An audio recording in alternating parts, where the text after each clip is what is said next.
Next comes the Vajrayanam. So if one's body, the king of the deities, is not stabilized on this unchanging ground, the retinue of Dakinis will not assemble. Be sure, therefore, of your body as the Yetam. So the Vajrayana, next to Vajrayana practice, you see, no? So before we start Vajrayana, actually, Vajrayana practice should be practiced by the Bodhisattvas who are at the Bhumi. In Bodhisattvas, through the Sutra system, they achieved the eighth Bhumi. And then when it comes to the eighth Bhumi and all the Vajrayana practices, you can practice literally what is said. Until then, very difficult. So to achieve that, first you have to follow the path of accumulation and the path of preparation, you see. So to follow that, so first you see the, as you mentioned, understand the 6 realms of the samsara. You are fully convinced. Oh, now that's reality nature. Not from Buddhist point of view, but from the point of view of the reality nature. You see the samsara. No matter where you are born, in the God realm, in the, in the super, super pure, she says, superhuman beings, no matter, still we are the samsara. So you are fully convinced that. And that's how Buddha taught. That's the Buddha's wisdom. How amazed that is. Now they call science, the age of science, isn't it? How science are so advanced. Technologies are advanced. And artificial intelligence is becoming very active now. You see these things. And there will be more and more, no doubt. Because this all your mental manifestation from the Confucian point of view. As long as there's limitless wisdom in the Buddha's mind, as that much we have the limitless Confucian thoughts in the samsara. See, countless thoughts we will have, one after another, and through all this, machines, through all these technologies, through all these are established by this confused mind. It's not come from somewhere else. The artificial intelligence doesn't come from anywhere else. It's we human minds created. Okay, understand that. So there'll be more. The more will come.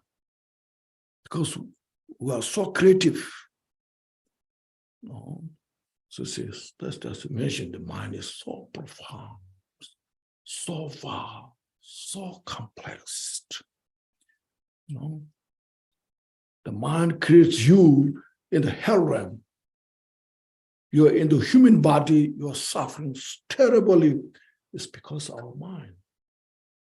See? In the human body, you can enjoy the God realm. So it's the mind. See? That's the power of the mind. So when you know that, then we know how to organize the mind. Instead of making the chaos in the world, then just separating like the waves to ocean, just, the wave of confusion just spreads all over. Because all the technologies are so advanced, And there's a lot of fear. What will happen? All these things, you see. So the mind is that we have individually the mind. You see. So then when you organize, then there's called 4 mindfulnesses. Okay. to organize the mind, mindfulness of the body, mindfulness of the feeling, mindfulness of the mind, mindfulness of the phenomena. See, mindfulness of the body, just look at this body, as mentioned yesterday, the 5 aggregates what we have that were so attached to this body. It's me, I want to be so, we're trapped, within this. But to look at the body, in the Bodhisattva or Dara, I'm sure you have studied that in that book you mentioned. Investigate your body. First, look at the skin.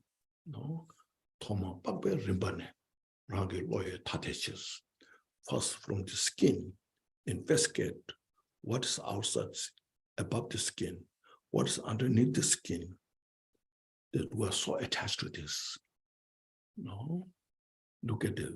Then go deeper, flesh, all this, ligaments, nerves, all this. Then go underneath bone, Then bone, there's all skeleton, there's the ribs, then all the different types of bones you have. Then go inside the bone, marrow. Then what is there? Go thoroughly investigate. So you said you yourself investigate that. What you find now? There's nothing.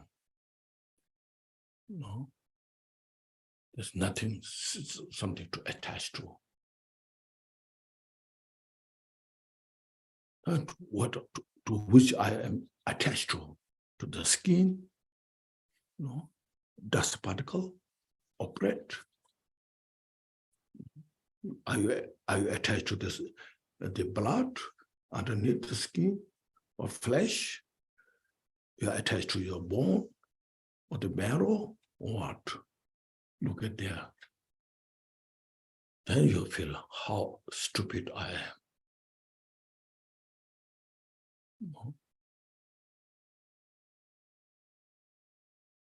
How the world is confused. Relation to this story. Would you like to listen to the story? So there was a country, a big country. Then there was an astrologer, and there was a king. Then the king asked the astrologer, can you calculate what year this will be? Then the astrologer calculated. So then sometime this year there will be rain. The rain will be poisonous rain. If anybody drinks that water, will become crazy.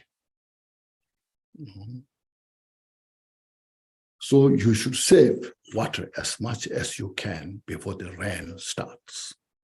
So people start collecting the water as much as they can. Then after some time, the rain falls. People now they drink the water what they have saved, So, then after some time, of course the water will go on, finish, So they have no choice not to drink the water from the rain. Then the king saved the most because he's the king.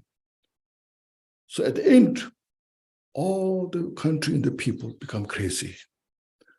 The king alone was not crazy because he saved enough water. Then all the people in the country said, King, you are crazy.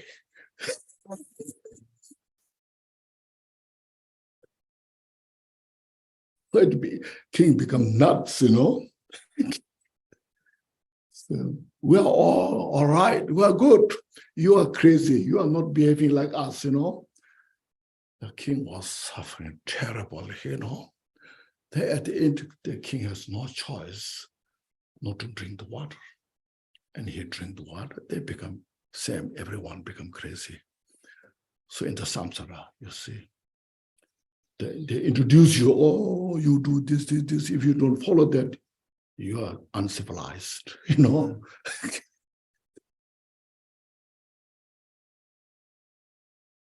Make sense? This samsara is about, you see.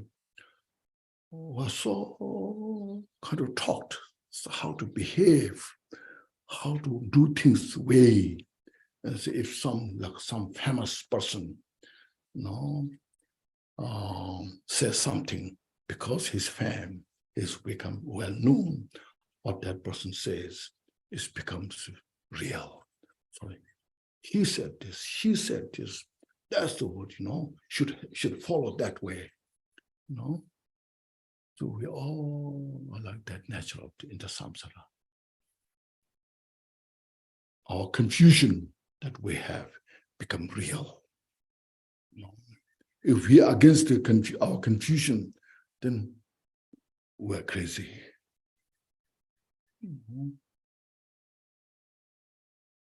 But that kind of, samsara is. So we have to have the wisdom of the Buddha to see things like this, is investigate all these. Then, so what's essence there? Sometimes people think no attachment means no care. That's wrong. That's misunderstanding. You can care better without attachment. See, attachment, you care because to fulfill your own attachment. When that attachment is not fulfilled, you'll be angry and destroy the others. But without attachment, if you take care of others, the other taking care is so sincere, genuine.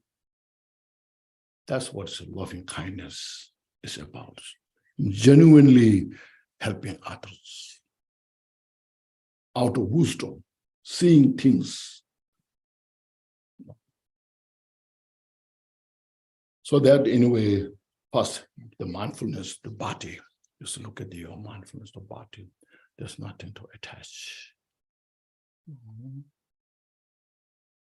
And we need this body to study, practice Dharma. It's called precious human life. But it's not just such precious to attach to.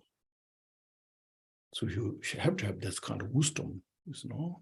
We eat food, we wear clothes, do things right, what we need, take care of it, and then utilize instead of attached so much. And then your mind becomes very calm, peaceful. Then feeling, the mindfulness of feeling, you see, we have a lot of different types of feeling. The feelings are just come and go. It's like a dream, like a dream at night. Because in the daytime, this gold is so precious, gold. So we have that so much, information about this. So if we say the gold is so precious things, and then say in the dream, you got a big piece of gold. You're so excited. Oh, I got such a big piece of gold. Now I have to plan, what should I do? Maybe buy a big piece of land and build a really nice mansion, and then I buy a very beautiful car, then I drive all day, You are planning all these things, so excited in the dream, After some time, somebody taking away your gold, and then you are so upset, you are suffering so much. Now I lost the goal. What I was planning, all these things. Now I cannot accomplish any of this.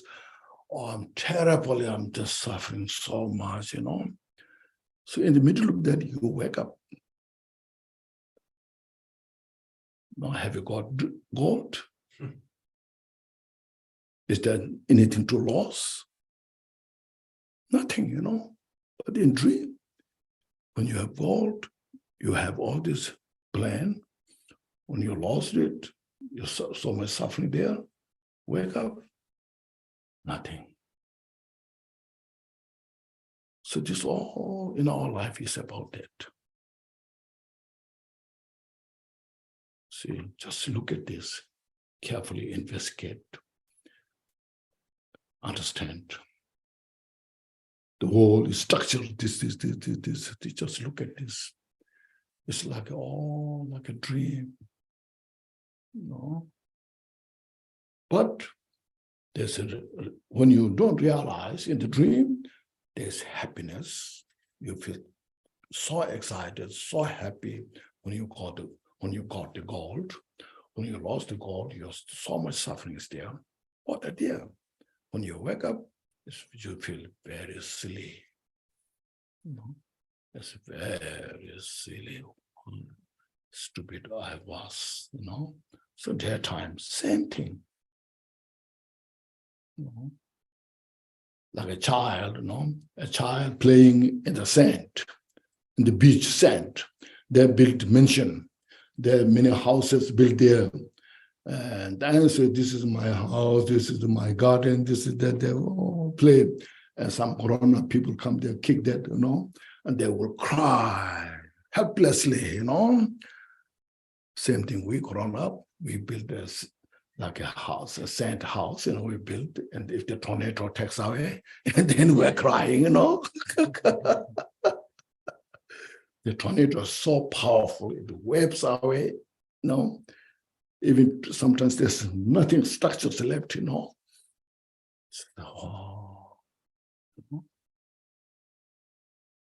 So that's the samsara. No matter how much you make effort, at the end, like that. I'm not saying we should not work hard. Sometimes they say, oh, Buddhists are so negative. Everything is this is the impermanence. They will tell you all these things. But the point is how to free from the vicious cycle of the suffering. That's the wisdom. We should take that. And then when you achieve that state, realization within in your mind, you are rich. Your fearlessness, there's no fear. Always nothing but happy. Because you achieve the total peace. Happiness is the flavor of the peace. When you have peaceful mind, you feel, when your life is so peaceful, then you feel so happy.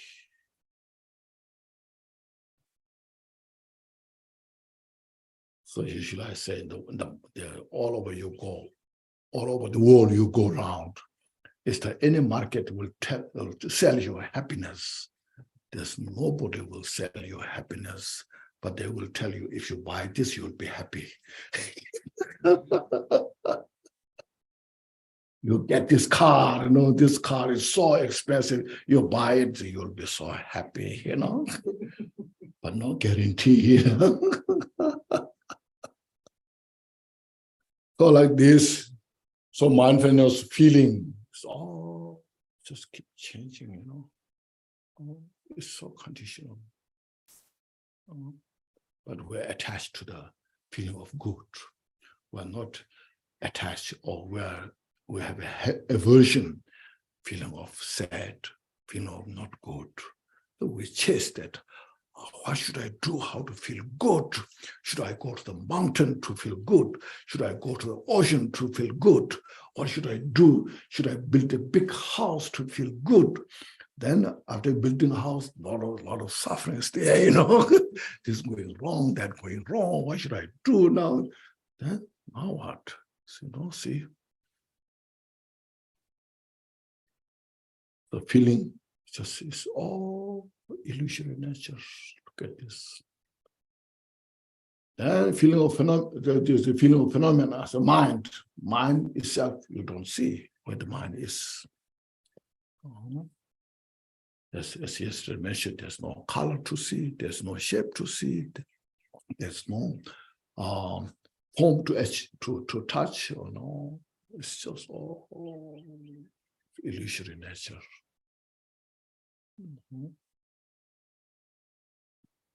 The most powerful machine cannot demonstrate your mind. You throw yourself into that machine, you cannot see your mind, Because mind is not a home. the mind is not a matter. So look this. Look at this. So Dharma practice makes sense. See? So phenomena, mindfulness phenomena keep changing. Like see, in the winter we have snow, all the leaves are not there. Now spring comes, the leaves are coming, the beautiful flowers coming. Now spring is going out, summer is coming. Flowers is, they rotted and beautiful flowers fade. All just keep changing. Nothing constitutes permanently. Now look at this illusion. So these four mindfulness are the very important point. Say that mindfulness right from the beginning all the way to the Buddhahood. Mindfulness is very important. Whether you have meditation or not meditation, it depends on your mindfulness.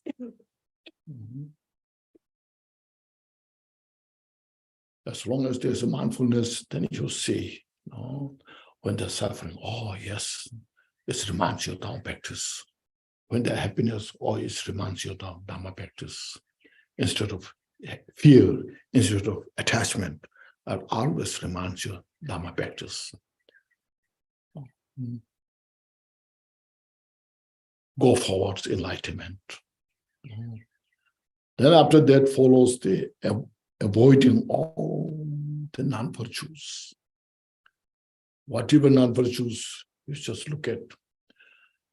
Even the scientists, they don't have real wisdom. What is virtue and what's non-virtue? Let's say if you kill insect, which Buddha said, it makes the non-virtue. And they will tell you what it makes non-virtue.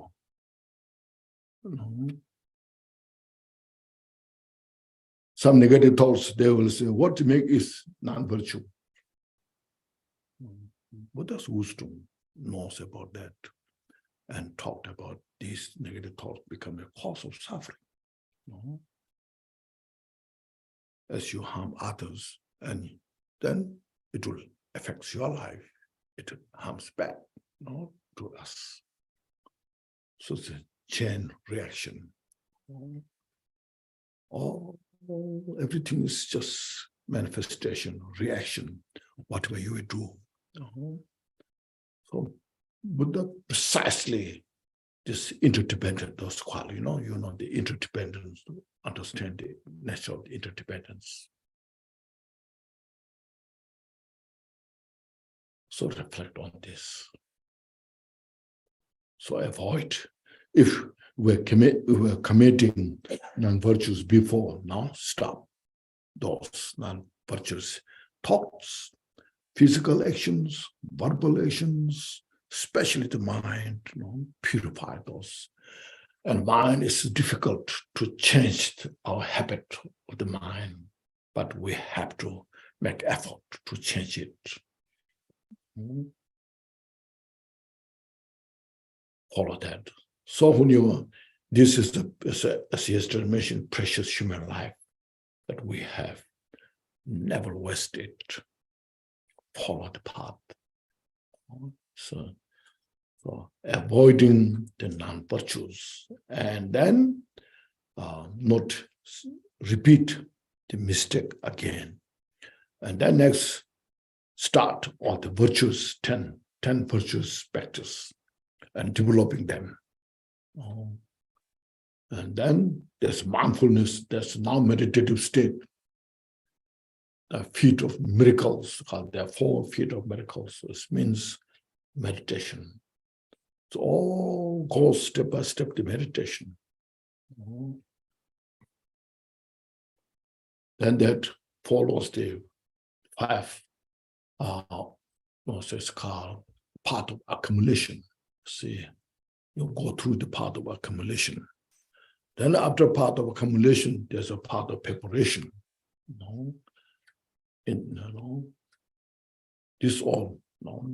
Then you see everything as an illusory nature. Not directly can perceive everything is emptiness, but illusory nature. To them, the heat and supreme heat, and then patience, and then the supreme practice, meditation, as follows the path of accumulation. Then you have such great shamatha because of this mindfulness. Then Bodhicitta Avatara mentioned, when you have well established the shamatha meditation, shine rabdon tempa, you have the shine, the karma abiding shamatha, when you have the supreme shine, then there's such a great opportunity to have this special insight, lakdong. So with combination of the shine, the karma abiding, the samadhi, and the special insight, when they walk together and said, all the mental afflictions, the afflictive emotions will be totally taken care of, purified. They exist nowhere. You see, then you achieve the third path, the path of special insight.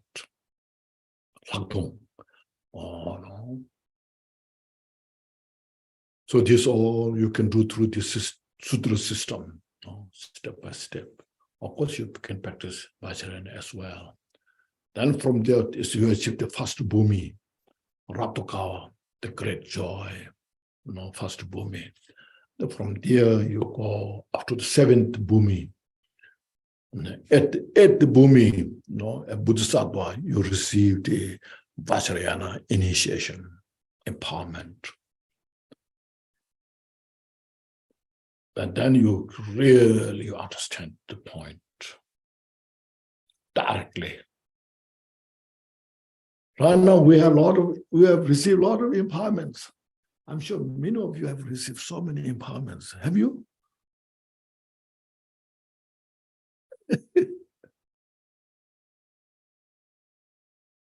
We receive so many, like me also, I received so many empowerments. My head is now flat.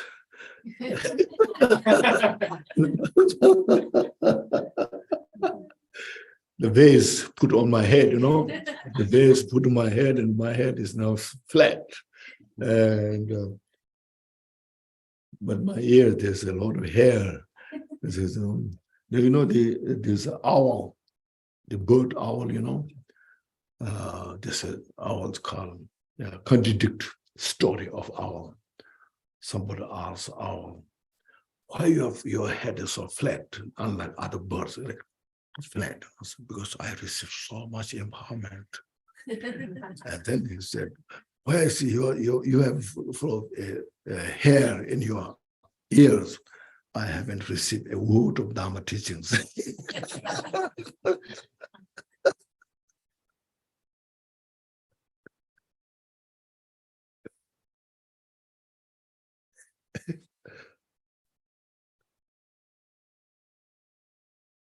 So at the beginning, we receive all those empowerments so much, but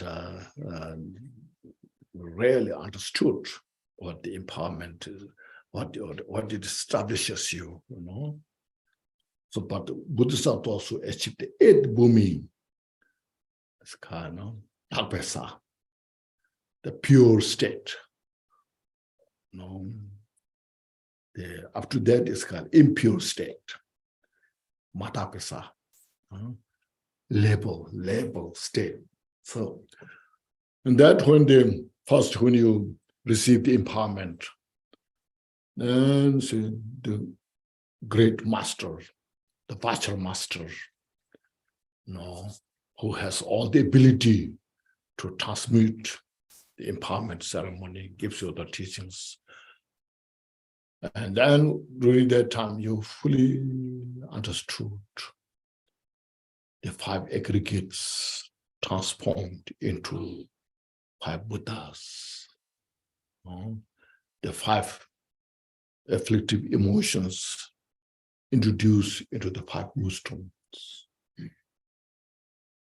I know we don't understand that. We don't know how to do that. The teacher is also struggling how to explain that, and we have no idea what is going on. At the end, say, line up, the base put on your head and gives you a few drops of water, says, I receive empowerment.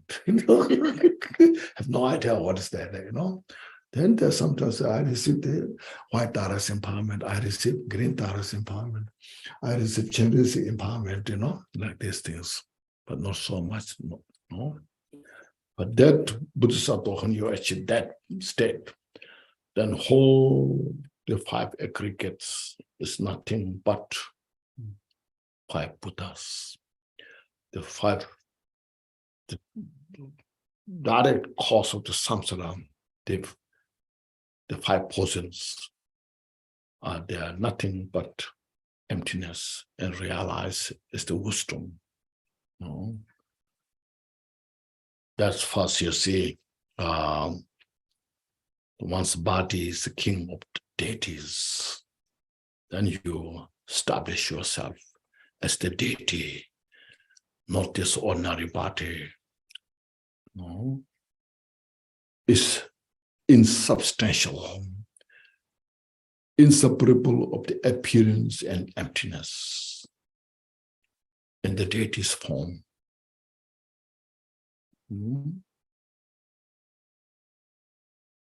Then it's not stabilized on this unchanging ground, means then you have to receive the teachings from the masters.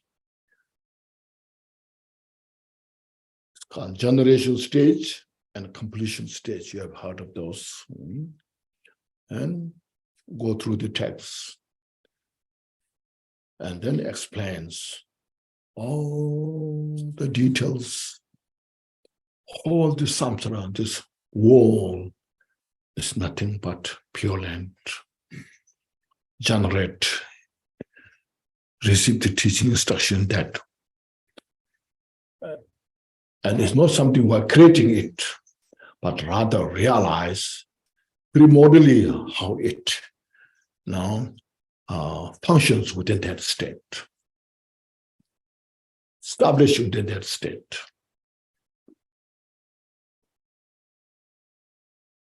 And meditate on that. That's first. Before chanting mantra, first this is very important to meditate. Yours, whatever, like a green Tara or white Tara or Chenresi, or Manchushiri, whatever practice you receive, you establish within that state.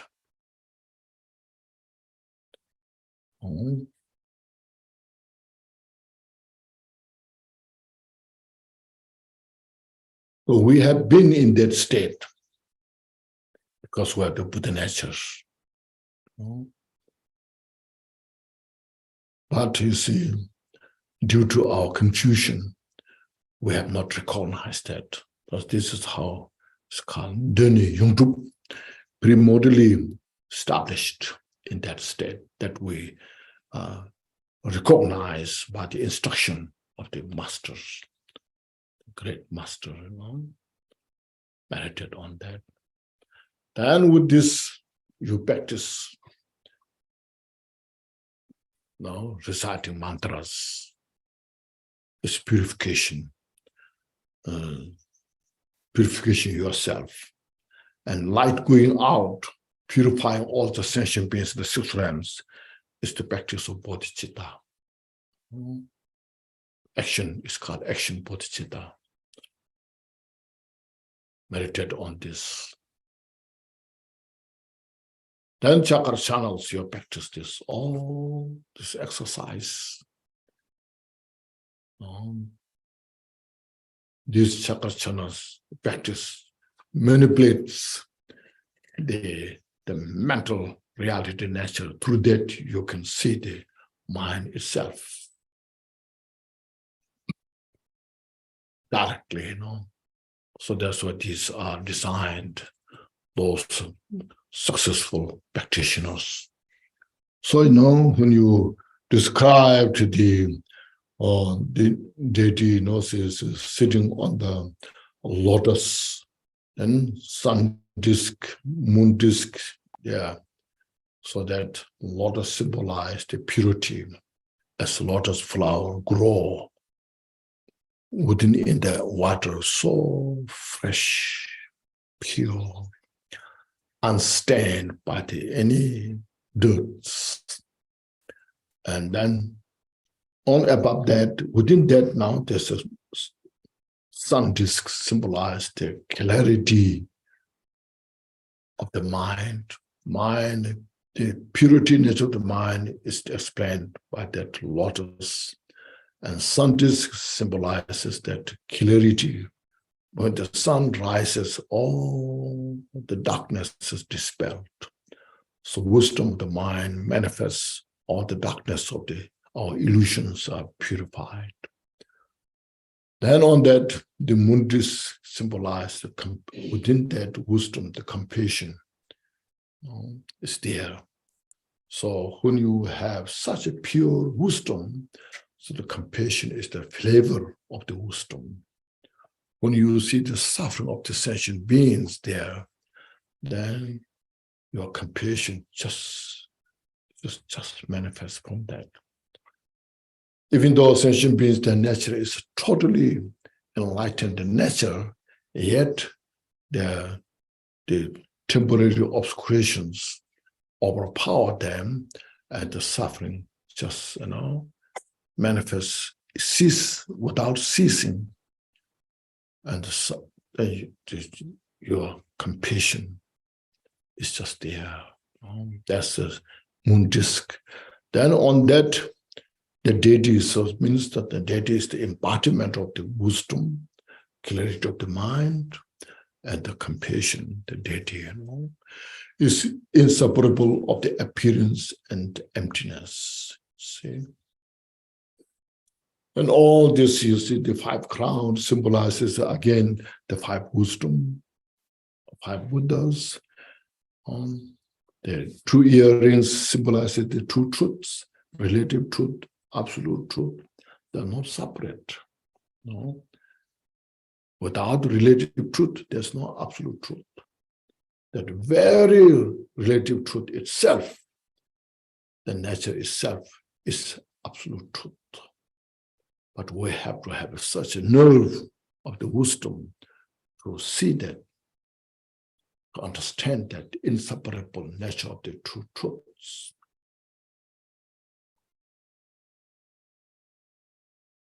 So all these other ornaments, like symbolizes the 6 perfections, and the 3 ornaments of the necklaces, and from the breast and down. This all symbolizes the 3 kayas of the Buddha.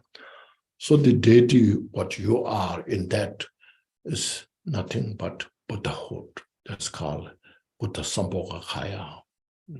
Have all is an expression of all excellent Buddha's qualities.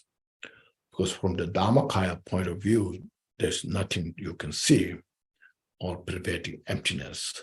But that emptiness is not just mere empty, but within that emptiness has all these excellent qualities. So to express all those qualities, the Sambhogakaya form, you see that. So within that, you see, when you practice Dharma, then you can see all the mental afflictions has no space, need to purify.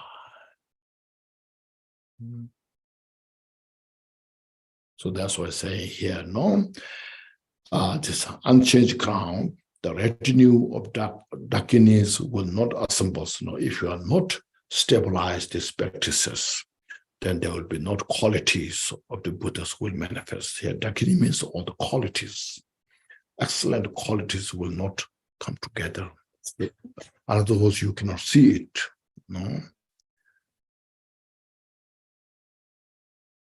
So it's a deity yoga practice, you see. Then each different text has their explanations, how to practice, how to start, follow with that. So this is a general idea, understanding. Over the time was 10:17, close, isn't it? 10, okay. Yes, 10, 20.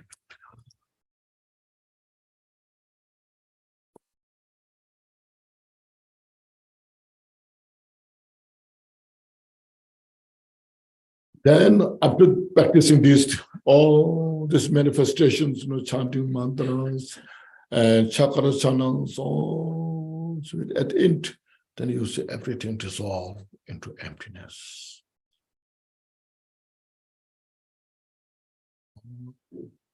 So this completion practice with the sign and without sign. Senje and Senje. With the sign means, as mentioned, this chakra channels, all this, chanting mantra, so forth, all this. You get used to it, meditate on that, establish yourself into that state. And then all these manifestations, that is, we practice, then dissolve into emptiness.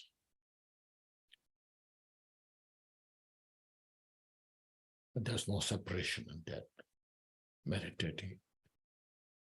And that's the profound, is called both are profound, especially emptiness.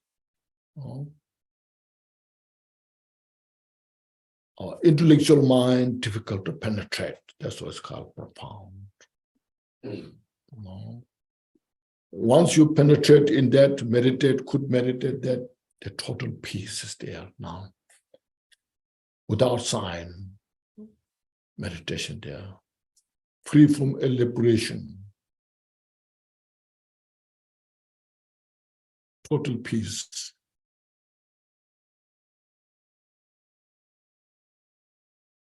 On this, now we have to purify all the samsaric, the cause of this suffering, the delusion. That's the Vajrayana practice. It's a quick path. And then you see sometimes you find a Guru Yoga, short Guru Yoga. I compiled with some Guru Yogas, Vajradhara, Milaraba, Kambopa, and Jitnasungu, so forth. They are short there. So you receive, it's called Samadhi empowerment.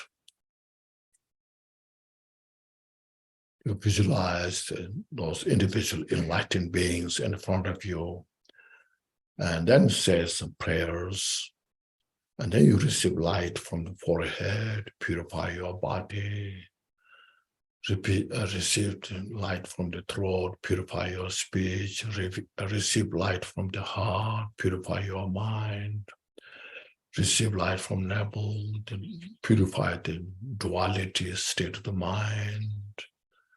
And that enlightened being dissolve into you, and you become inseparable. Meditate on that. It's also the heart essence of Vajrayana practice. And then you just meditate there.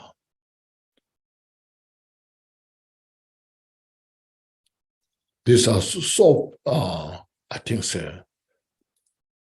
important for these days. Nowadays, life is so busy. You can be anywhere in different places, and your Lama may not be close to you. There's some critical time, and then so you just say, "What should I do?" Now. How I get help, instead you just receive those empowerment and meditate there, relax there.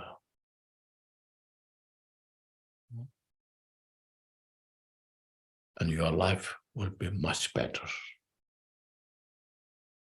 There's no doubt, because these individuals, they are embodiment of bodhicitta, First, you have to understand that. No?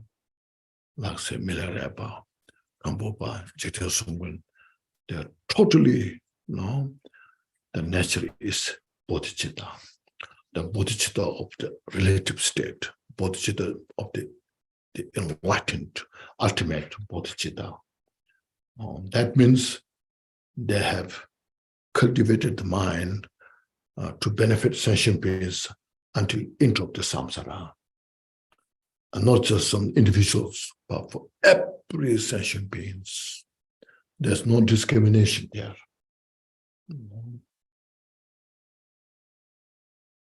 So this, if you could do those practices on a regular basis, every day when you do those practices, then it purifies your body, speech, mind. You reflect. It's short, but so effective. And then you maintain that state. Or if you go to sleep, before you go to sleep, receive those empowerment and meditate. Or in the morning when you get up, you just do those practices before you go for a walk. Sometimes there are long sadhanas, long practice you cannot do, you have no time. So now you have to rush. But this kind of short those practice, it takes 10, 20 minutes. You just have to make it. Then you do that, meditate it, and then just carry on your life.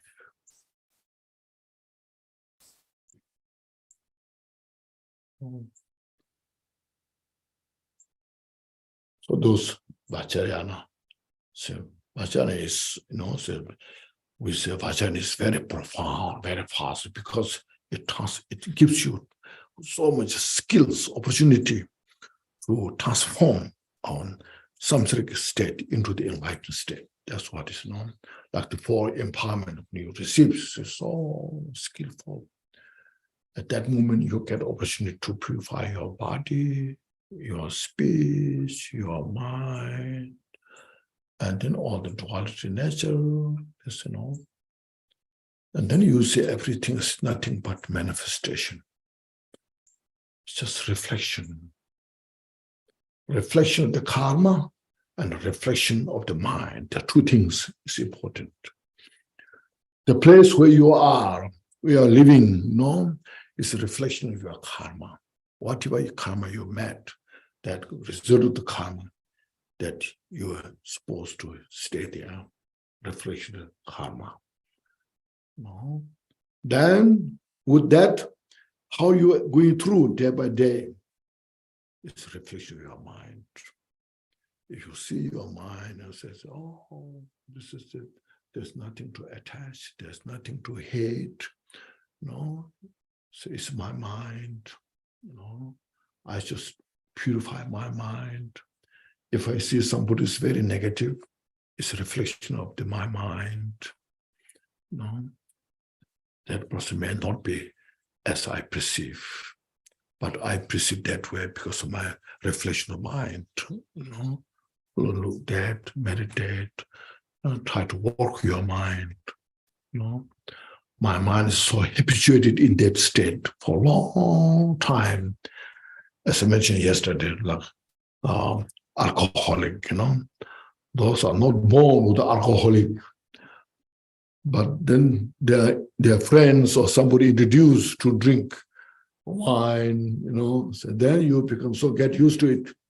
So delicious, you cannot avoid, and then you have become so alcoholic, and then it's not good for you, but you are so kind of got used to it, difficult to give up.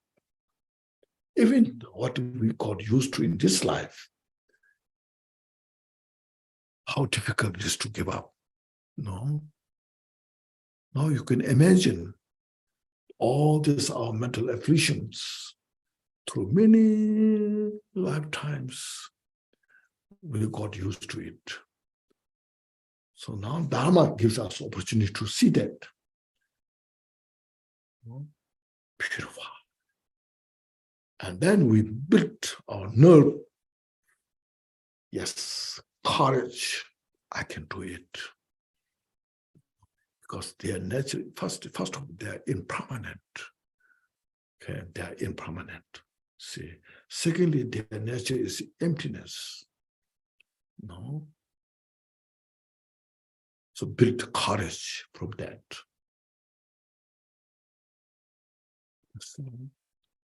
So this way practices Vajrayana. See, such a fortunate, you see, no?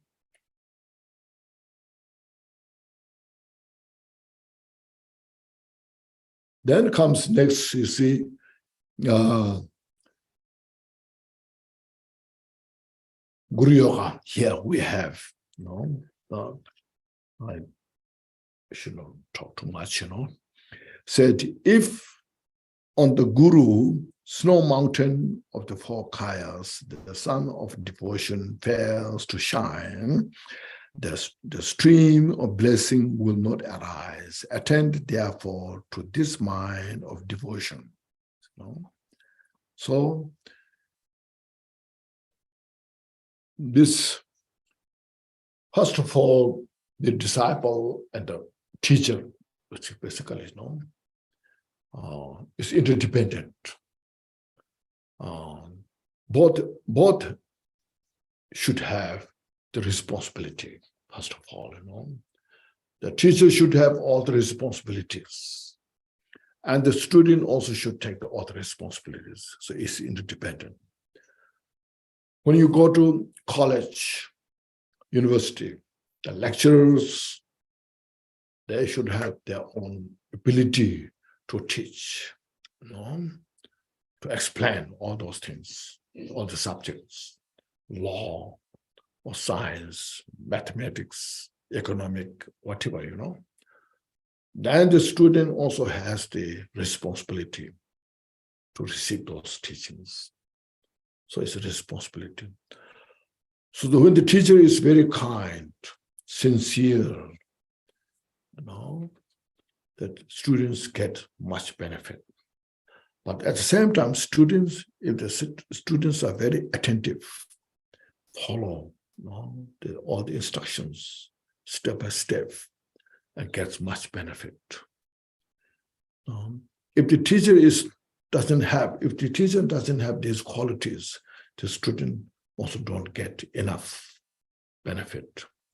But also students don't pay attention enough, they don't get enough education, as the teacher may explain so detailed.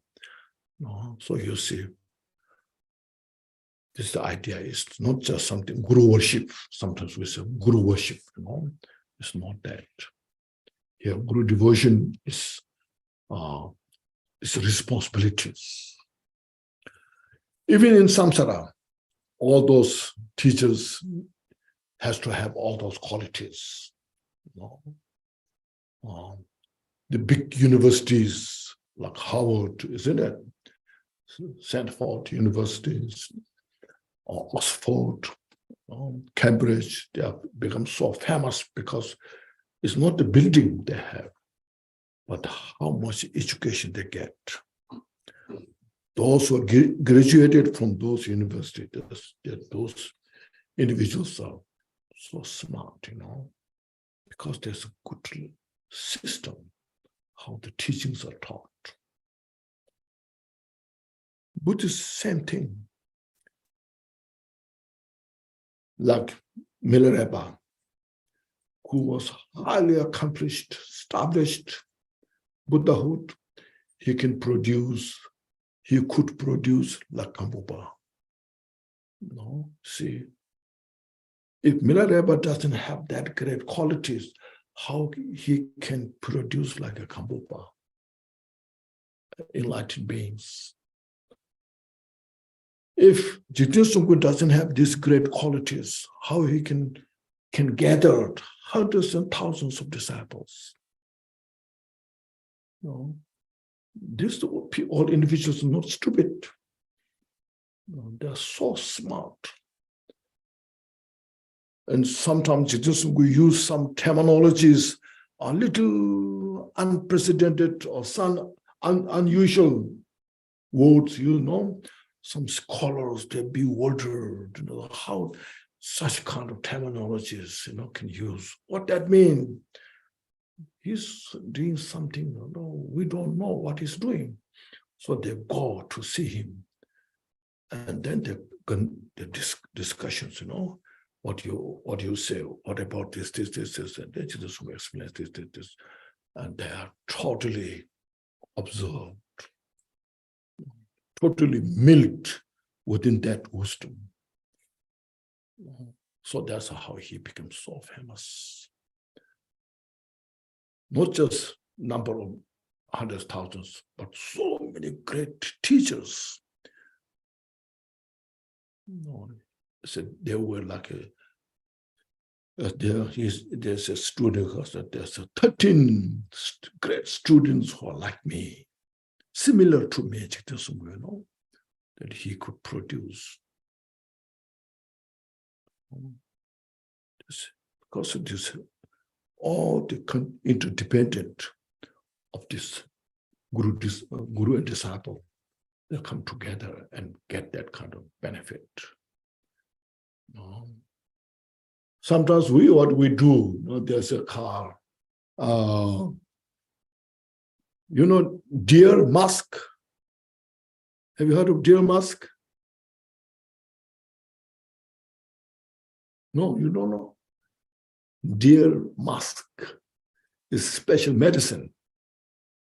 If you heard of the deer, is an animal, has a musk. The deer musk.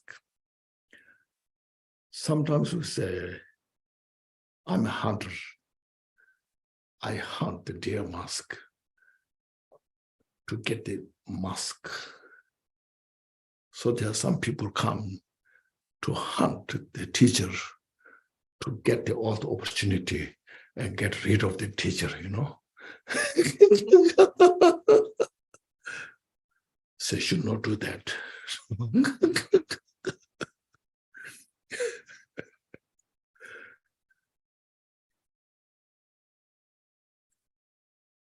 They try to take advantage as much as, and then when you are not satisfied, it's just trash. So that doesn't work here.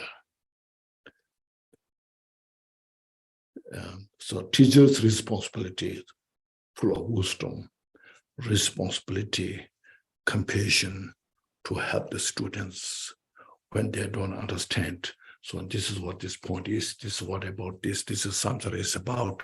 This is how to practice Dharma, how to free from samsara, and explain all the details.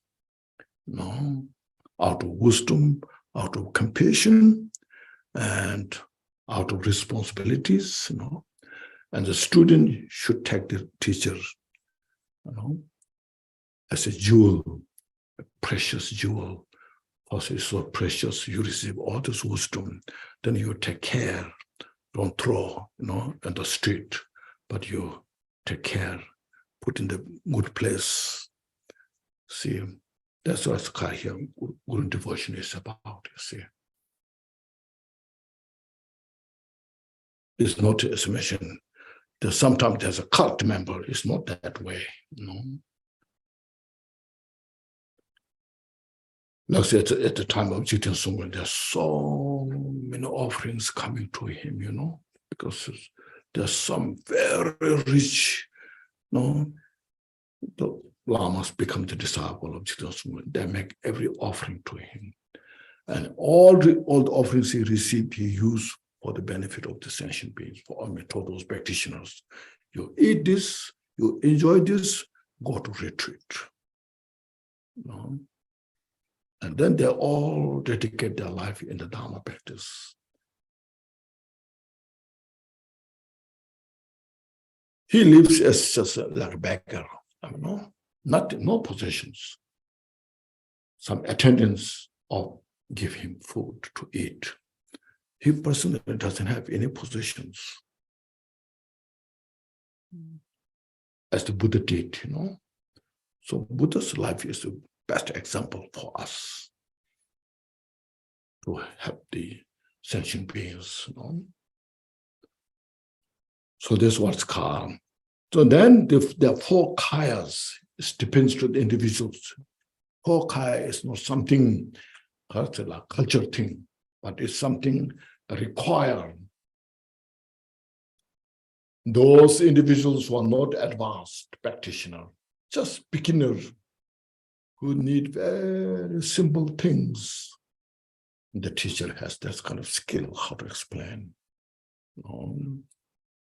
Ska, Nirmana Kaya, Buddha Shakyamuni came on this planet. At that time, people saw him, met him, he received teachings.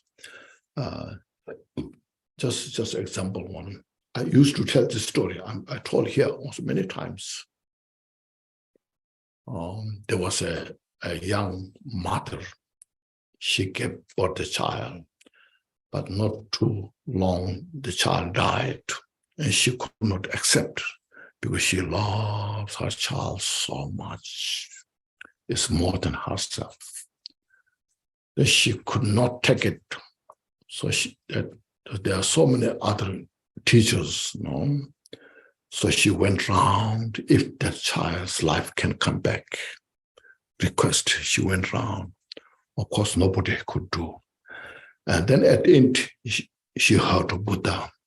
There's some new age, that kind, a spiritual teacher, famous called Buddha, So she went there.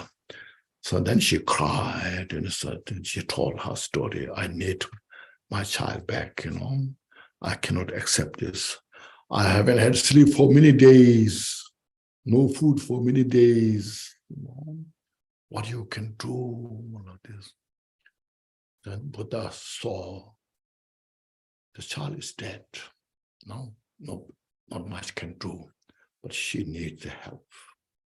The mother needs so much the help because she's going through so much suffering.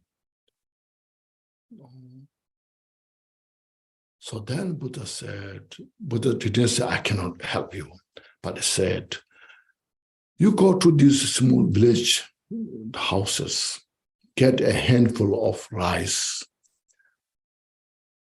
With the house, nobody died.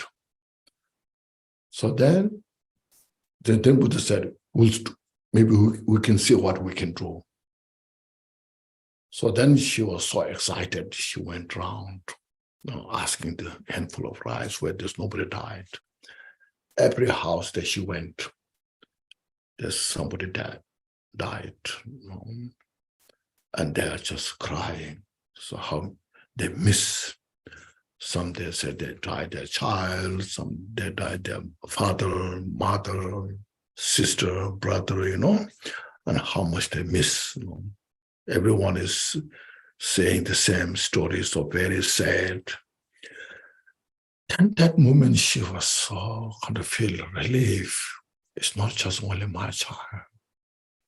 Because she was thinking, I'm the only one who's the worst in the world. I have only one child that died. Now I'm the worst person in the world. But when she heard all the stories, then she feels so light. Even though, of course, she missed her child so much. Then it came back to Buddha. She told, I haven't found in a house, nobody died. The Buddha said, you see, everyone dies. We have suffering of birth, suffering of aging, suffering of sickness, suffering of death. Your child hasn't got opportunity to grow, but there's suffering of death. Then you are so much suffering from this. Everybody in the world are suffering this.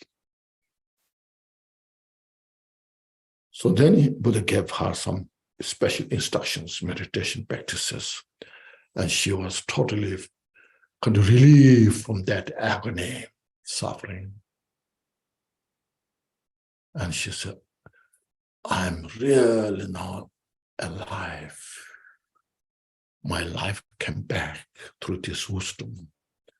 So Buddha's skill, you see, Buddha didn't make her happy bringing the life of her child, but Buddha taught how to accept know what has happened, how to accept the suffering.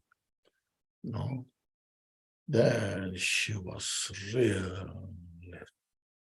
become so fresh. So now I see the suffering in the world, and you have such great wisdom and compassion. Can I follow you more? I want to study, practice. And Buddha said, if you like, So that's how Buddha taught the teachings, you see. Not as a religion. So you have to believe this, you have to do these things. Instead, you have to accept how to handle these things. Then most important is not to create the cause of suffering. These are the things important. So there's the guru, the Nirmanakaya. First basic, you see, that's where you then teach more. Then Sabokaya teach more those advanced teachings, philosophical, all those teachings taught. Then Dhammakaya, the total wisdom. The nature of the samsara is nothing but it's a nirvana. But we have to have a nerve to see that. Then inseparable nature of these three kayas is called fourth kaya. Savabhavika kaya, it's four kayas. So it's all steps, individuals, depends how they relate to. So we need, like say, kindergarten, we need some teacher, how the children play, all this, need to have a skill how to make them happy. And then preschool, the teacher, they have to have teaching now how to handle. And then the elementary school, the teacher, and then high school teacher, and then college teacher, and as mentioned, the university teacher, lecturers, all different layers. The same thing here.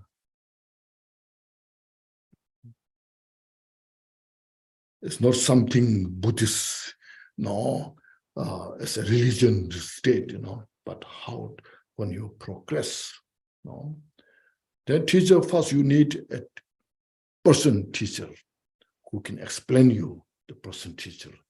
Then second thing, your book, Dharma books are teacher. You receive all the teachings, then you read the Dharma books. Oh, yes, this explained this way. You read one time, two times, say, oh, this time I got a better understanding because you are practicing. Once you are practicing, then Dharma brings in your heart and developing, purifying obscurations. More you purify your obscurations, then your mind becomes deeper. The book becomes such a precious teacher. And at the end, your mind is your teacher because you become Buddha. You have to be mindfulness yourself. I have to behave myself. I have to follow the practice. No, I cannot be excused this and that,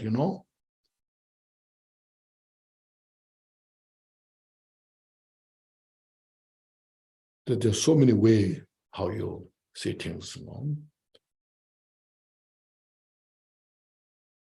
So Milarepa, he attended Marpa for 6 years, 6.5 years. During this, he received all the teachings. Then he left. And Marpa said, you go to the retreat mountains, So Milarepa, then he said, this all what I see is my Lama. Everything's a teaching. When I walk, I meditate. When I eat, I meditate.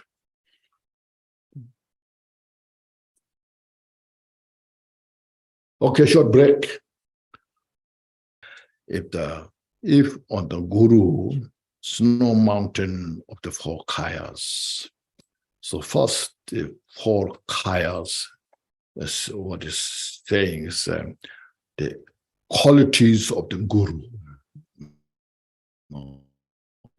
It says the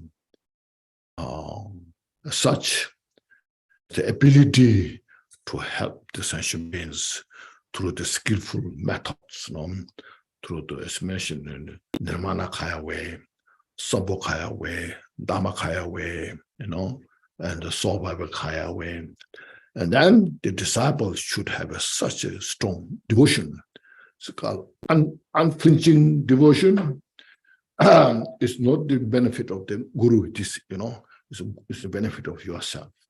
Like as I mentioned, in the university, if the student has such a strong interest in the subject, I must make it happen. I must work hard. I must graduate. I should behave myself. I should be very attentive to the teachers. And when the student has that ability, discipline, and the students really get much benefit. That's called your devotion shines to the snow mountain of the Guru. And then this snow melt means the Guru's with all the excellent qualities that you will receive. A dry mind cannot get benefit.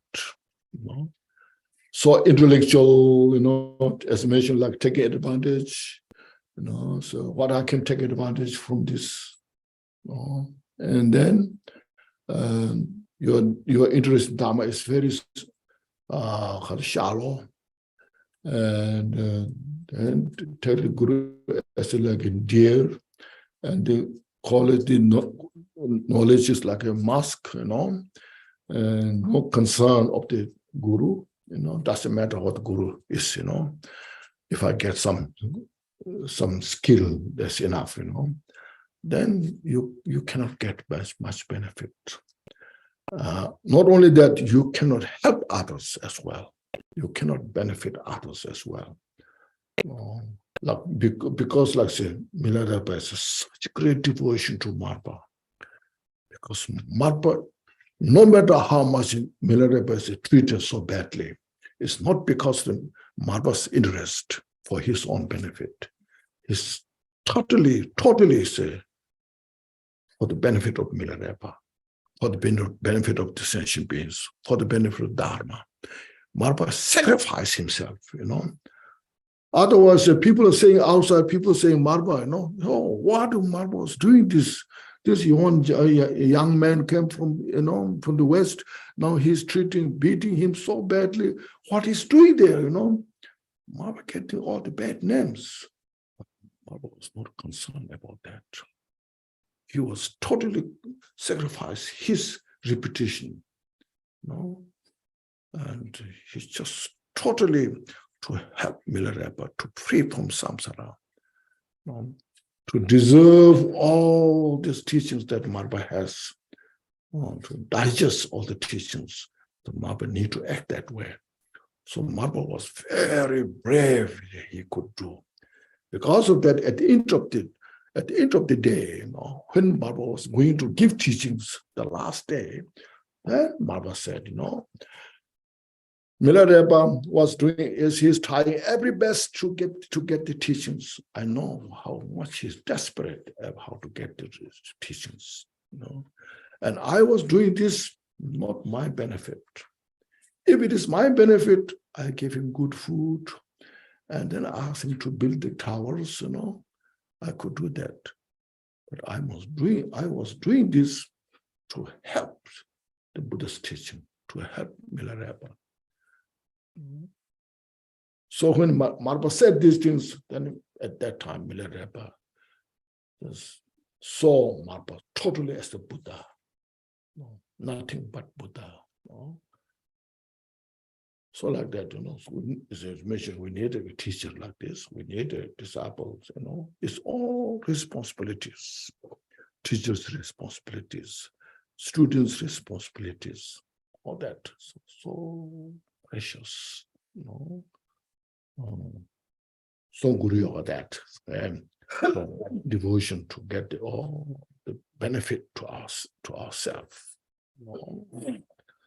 And then next he said, if from the sky, like expanse of mind as such, the cloud of the preconception or thoughts, the thoughts, preconception, the thoughts are not blown away. It will not be rewarded. Sorry.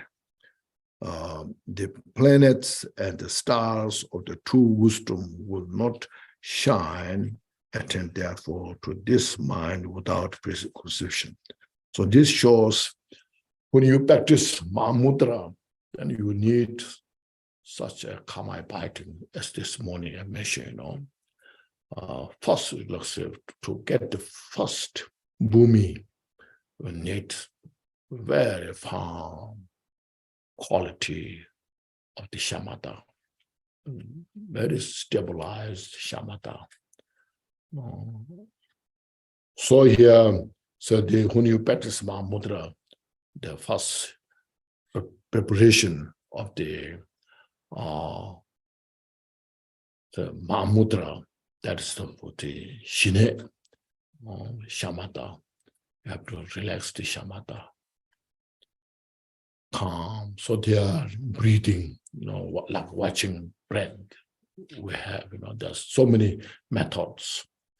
As mentioned, the four mindfulnesses, they are the key towards the enlightenment.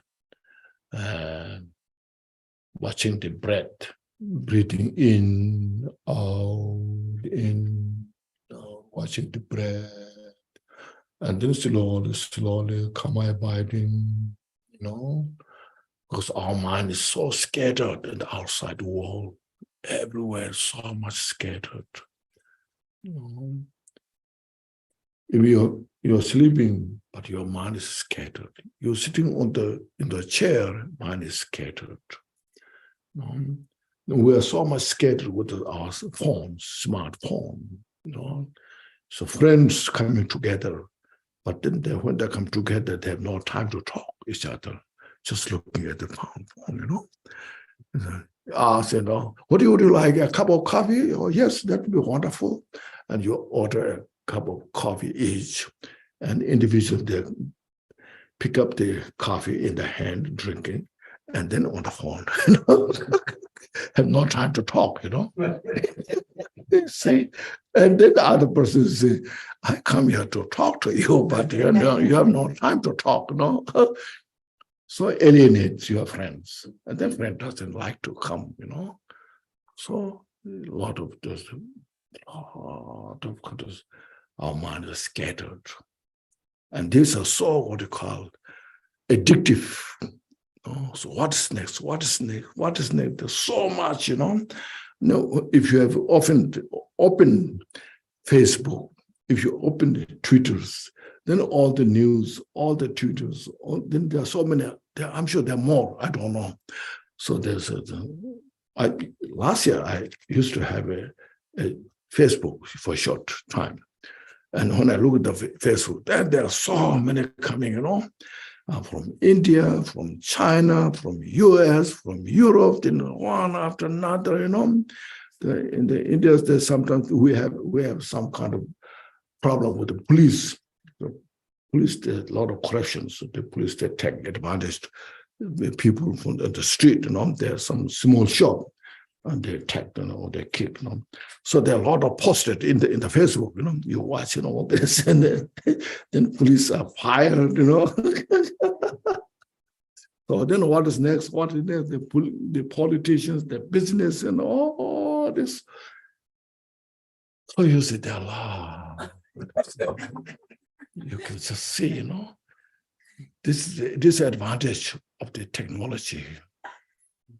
There's also good advantage if you want to do something, a lot of information, Dharma books, you can see from the book, a lot of different Dharma books, and YouTube, you can listen to so many teachers, teachings, but also there's so much others, you see.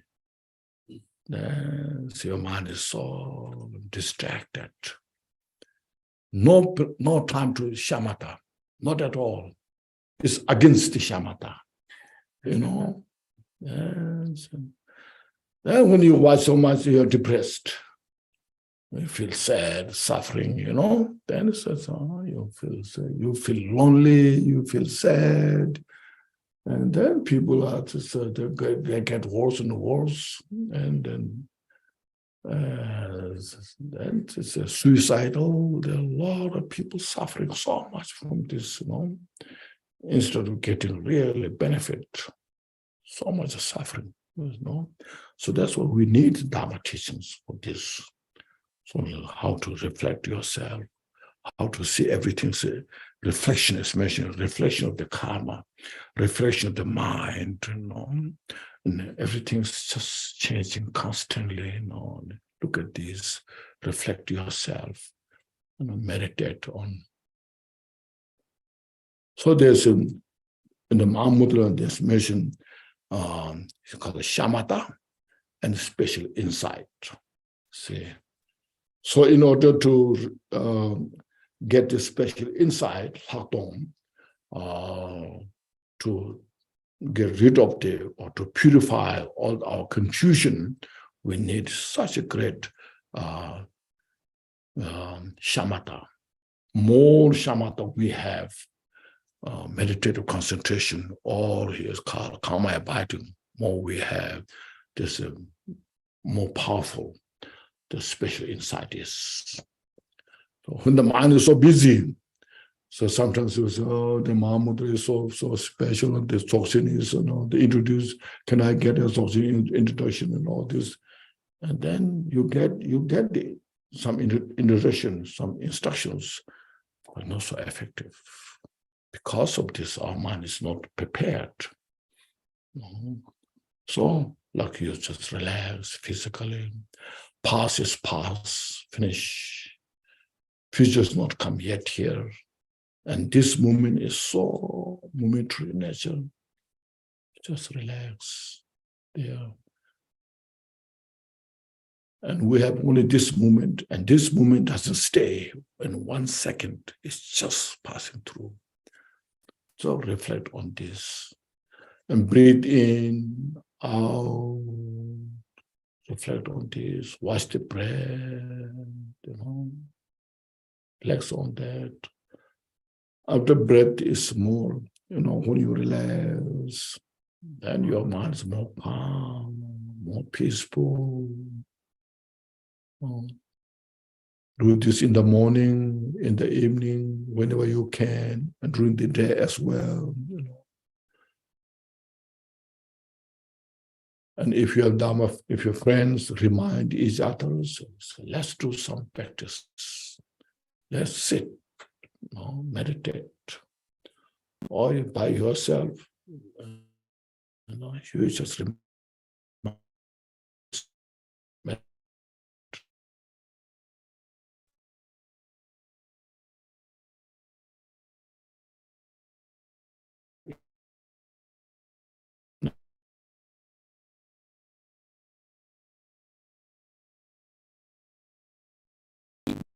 So your mind has all the ability.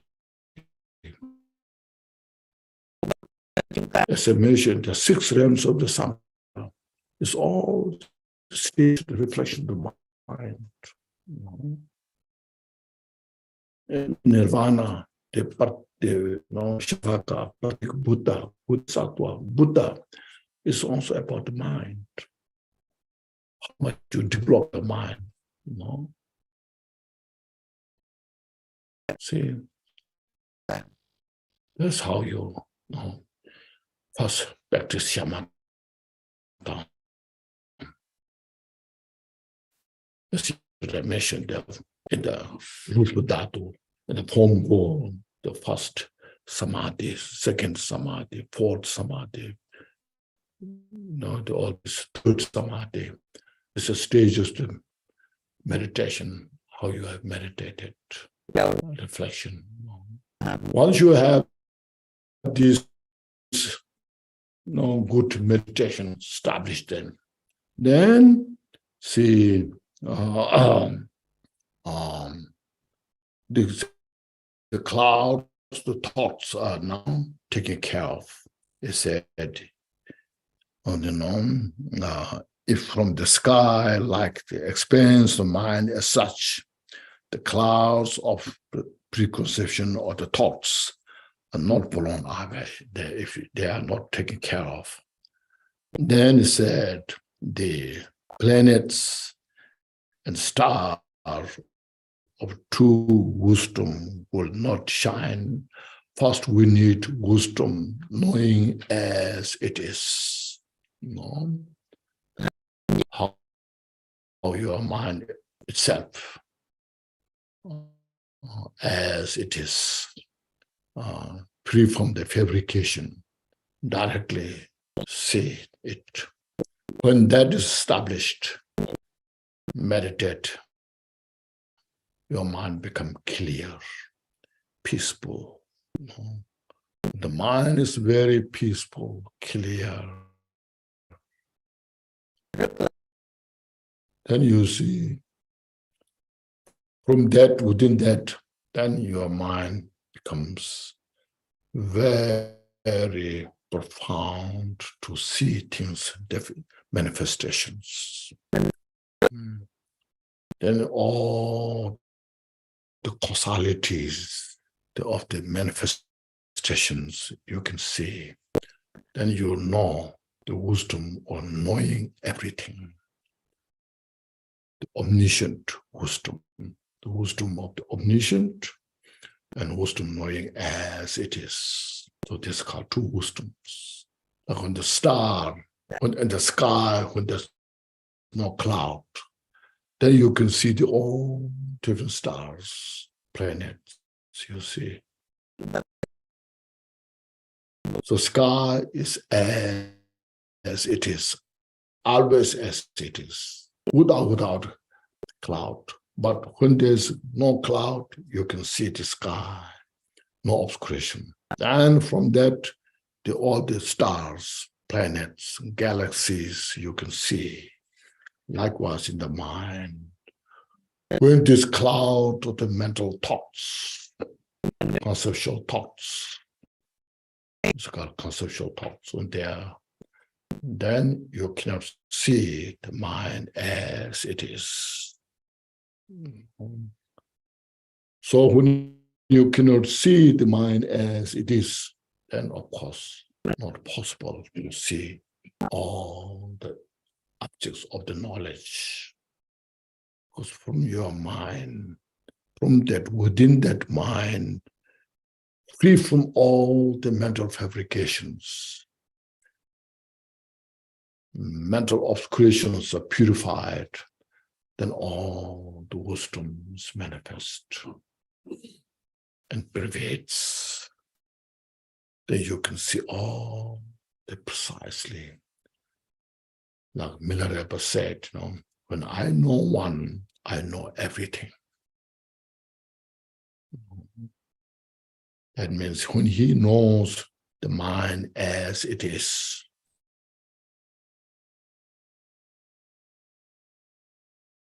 directly, then no matter what concussions they ask Milarepa, he has every answer to give. This about this, this about this, about this, about this. Because he knows one thing. Like when you take care of the root of the apple tree, well, taking care of the root, then all the leaves, flowers, fruit will grow effortlessly.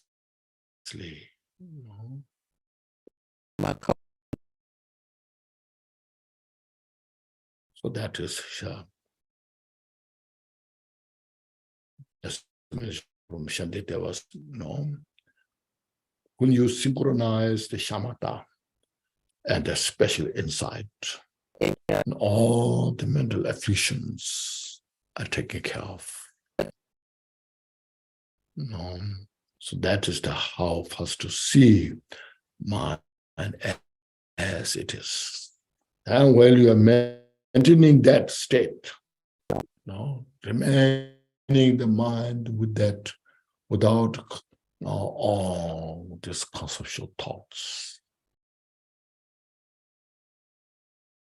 Now, sometimes we have the kind of, when I talk about this, sometimes we have all these mental conceptions, the mental, the concept, mental thoughts, the conceptual thoughts, and they're so bad, I don't like to have them, We have that, so that's also not good.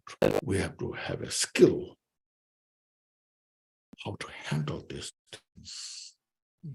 If you treat all the mental the conceptual thoughts, if you treat conceptual thoughts as enemy, it's not good at all. It's very dangerous. The conceptual thoughts is part of the mind. That's the nature of the mind. When you look at it naturally, then it's nowhere. So you have to have a skill how to handle that. Then when you have good shine, calm abiding, they come and go. Like the waves, the ocean, they come from the ocean, they dissolve into the ocean. They don't go anywhere.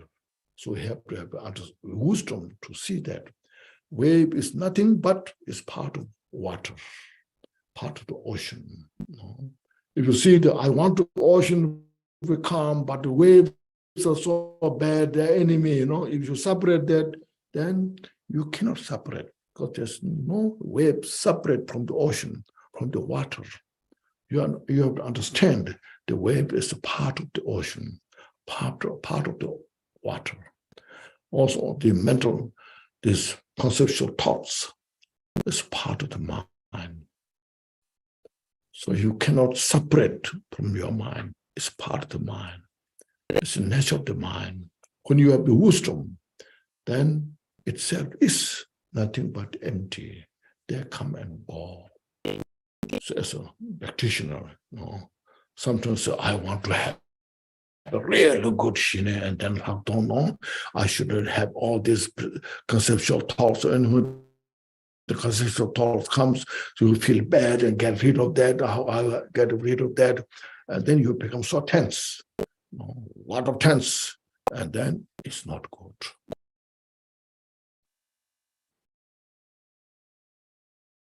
Then if the psychiatrist cannot help you.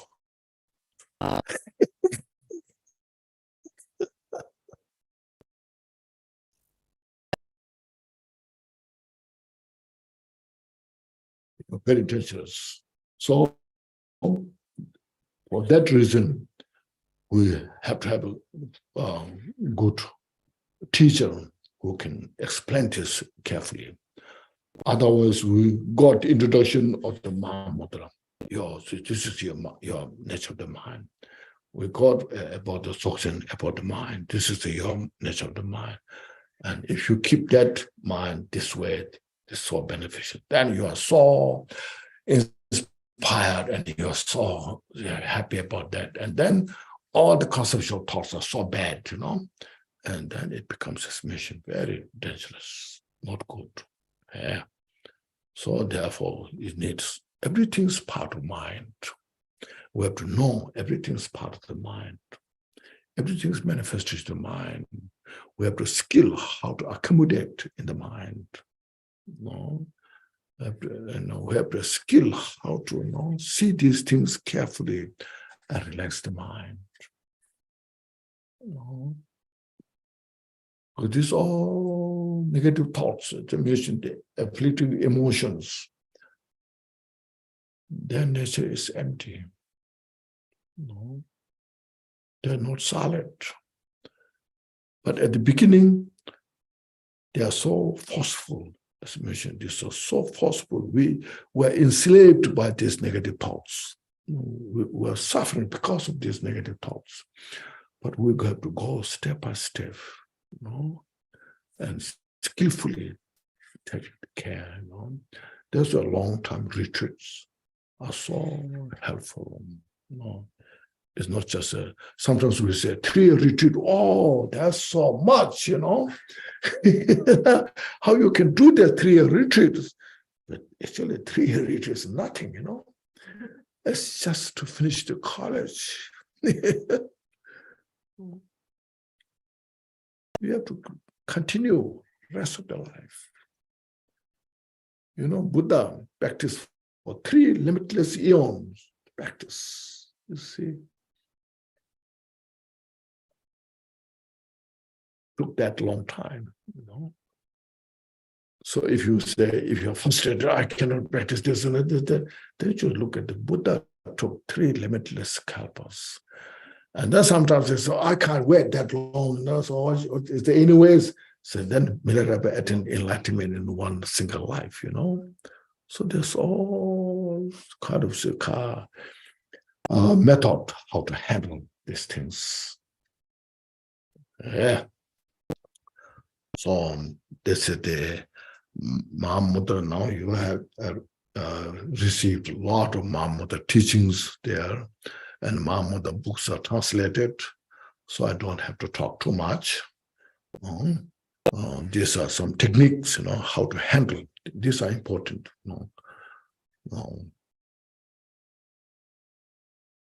We have to use this precious human life. That's why precious human life is about this. Then next is the last, the 51. If the wish-fulfilling gem of the true accumulation is not polished by aspiration, the result we have hoped for will not arise. Attend, therefore, to this final dedication. Final. So means now through these practices, let's say first cultivating bodhicitta and practicing the Day2 yoga and Guru yoga, Mahamudra, we have accumulated so much merit, virtue. Now where you want to dedicate all this?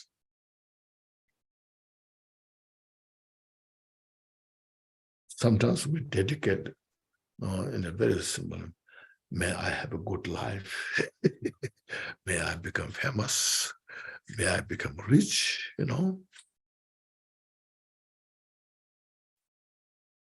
That's not the way how to dedicate.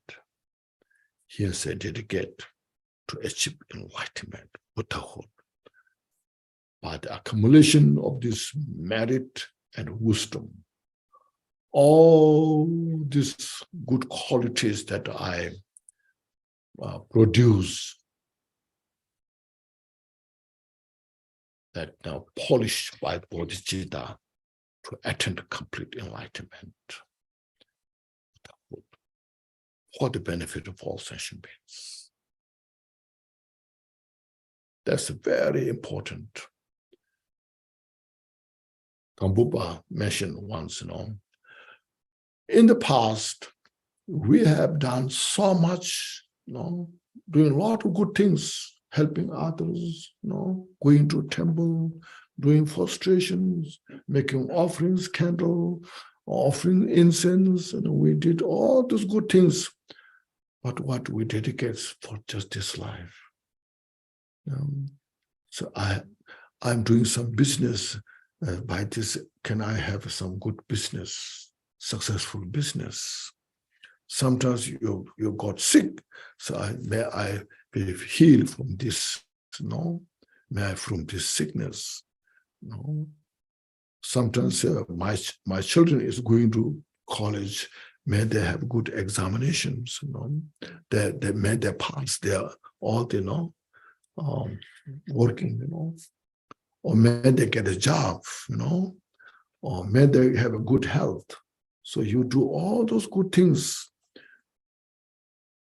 You know? God, give me power so that I can heal myself, you know?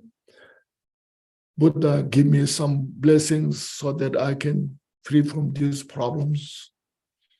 I have so much problems, you know? So we dedicate and then finish. We get some benefit, then finish. That's why one of the causes that we are not free from samsara. So what we do, whatever you do, any good things by this virtue, may everybody free from samsara, achieve enlightenment, Buddhahood. You dedicate to that direction, make connection with the enlightenment. Means your mind is enlightened nature. You're connecting direct to that mind to awaken your Buddha nature. So this why Jiddu Songul dedication is so powerfully, described as you see here.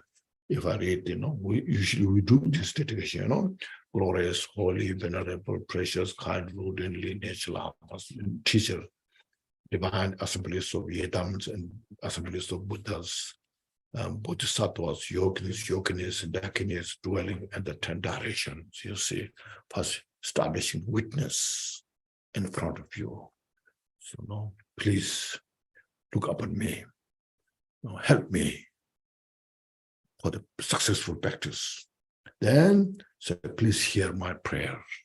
And say, may the virtues, you see it now, the virtues collected in the 3 times, the virtues 3 times, past, present, future times.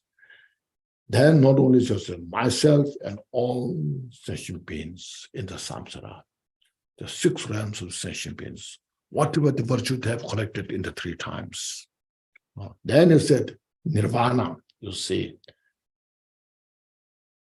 means Sharavakas, Patik-Buddhas, Bodhisattvas, Buddhas, whatever they have collected, created the virtue, you bring into your heart. Not only that, he said now, and the innate root of virtue. See? Buddha nature, which is the total enlightened qualities. So you see how great-minded, in your bodhicitta mind, bring all into the mandala of your mind. Now you dedicate for what? Yes, see, not result in 8 worldly concerns. There's 8 worldly concerns. To gain, lose, fame, defame, disgrace, grace, comfort, and all this. Sometimes it's I don't like to disgrace, I don't like to be infamous, I say defame, says, I want to be famous, good, all this. I want to have all these gains and establish, and we're not concerned about that. See, free from those. If you read that book, The 4 Dhammas of Kampupa, which is in there, this explain the 8 worldly concern, the 4 causes of samsara. This is also explained in that book, and also in the Dhammin Sutra. Dhammin Rosary. Everybody has Dhammin Rosary. In there is explained what are the 4 causes of samsara. Okay, and then see. Rebirth as Sharavaka and Patik Buddha. Some people say, what's wrong with that? There's nothing wrong with that, but it takes longer time to become Buddha. Where you go directly, instead of going directly, you detour, That's what it is, You cut the detour. Okay. Then, so now I say, all mother sentient beings, especially those enemies who hate me and mine, you see, so powerful, you see, and obstacles who harm, misleading maras, and the hordes of demons. These all sentient beings, mother sentient beings, all mother sentient beings, and see,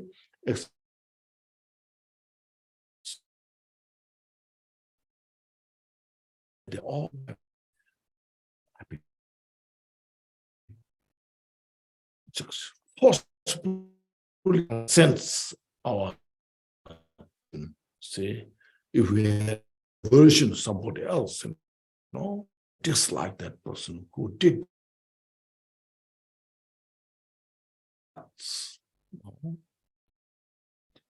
And be separated from suffering, compassion. Then say, and swiftly attain the unsurpassed, perfect, complete, and precious Buddhahood. You see, that's how to dedicate. So precious. You don't find any other teacher who does this kind of dedication prayer practice. You repeat these things, just say, just repeat. Just say, the virtues, the virtues collected in 3 times by myself or all sentient beings in the samsara and nirvana, may everybody have all the happiness and free from suffering and quickly attain enlightenment. Say that dedication, say this repeatedly again and again. So, then by the power of this vast root of virtue, may I benefit all beings through my body, speech, and mind. So just saying, may I be useful, like earth, as yesterday I mentioned. Earth is such a, it's which everybody survives. Human beings, bird, fish, insect, all are survived because of earth. So my bodhicitta is like earth, a source of peace and happiness. So, then it's here you see, may I say, then may the afflictions of desire, hatred, ignorance, arrogance, and jealousy not arise in my mind. See, how wonderful this practice is. We're reading this, but not practicing this. As soon as you dislike, you disappear without practicing this. What kind of practicing we are doing this, We are so weak as a practitioner. Reading every day and not practicing. So we have to practice this. That's how you get the benefit. So may I become Buddha as fast as possible, but while keeping these mental afflictions with us, how we can expect to achieve Buddhahood? How you can serve the Dharma? No? So then he said, the attachment to fame, reputation, wealth, honor, and concern for this life not arise for even a movement. Because we are not practicing for this life. We are not practicing for this samsaric achievement. We are practicing Dharma to free from samsara, to achieve complete enlightenment. So these are just such a wonderful practice. If you're sick, you can read this and meditate. You see, this has all complete practices there. Yes, and may my mind stream be moistened by loving kindness, compassion, and bodhicitta. See, and through that, may I become a spiritual master with good qualities equal to the infinite of space. This means to benefit other sentient beings. Some people ask me, why you want to say this prayer to get space of the infinite qualities, for yourself. Not for yourself, for other sentient beings' benefit. To help others, we need qualities, abilities, We want to help others, but when you don't have ability, how you can help others? So these are the achievement that design how to have these qualities within us. See, such a beautiful, infinite space, you see. May I gain the supreme attainment of Mahamudra in this very life. May the torment of suffering. Now this is, see, there's three different sections of practice, meditation. First, here, they said, experience happiness, be separate from suffering, and swiftly attain Buddha, unsurpassed, perfect, complete, and precious Buddhahood. That's one section. The second sections, by the power of this virtue, vast virtue, so forth. The third section, at least as just not successful practitioner, my mind is so uneasy to handle and all this, but at least may the torment of suffering not arise even at the time of death. My death. May I not die with the negative thoughts, you see. It is very important. Die with the compassion, die with the loving kindness, die with the taking refuge, Buddha Dhamma Sangha, with the Sangha is within you, bodhicitta within you. See, that's what's saying. May I not die confused by wrong view. Wrong view. May I not experience an untimely death. Means we die. But all precious human life we have used the best way until death. See, then say, may I die, at least may I die joyfully, happily in the great luminosity of mind as such, and the pervading clarity of Dharmata. May I, in any case, gain the supreme attainment of Mahamudra at the time of death or in the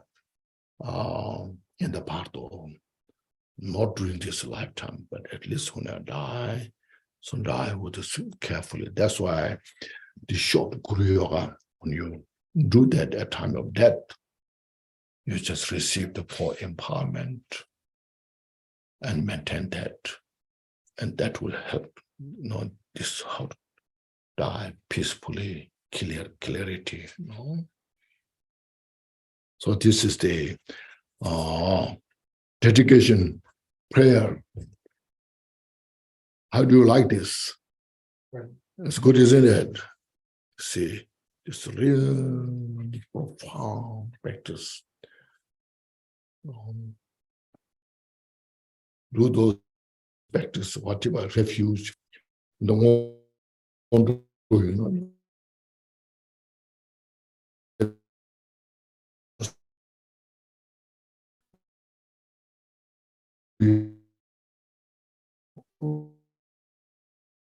and then contemplate.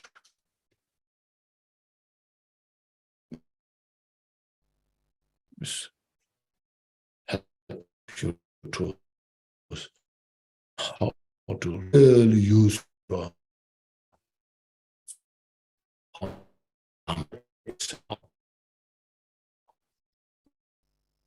so this briefly I touched on this five-fold path of Mahamudra. Of course, you see, there's so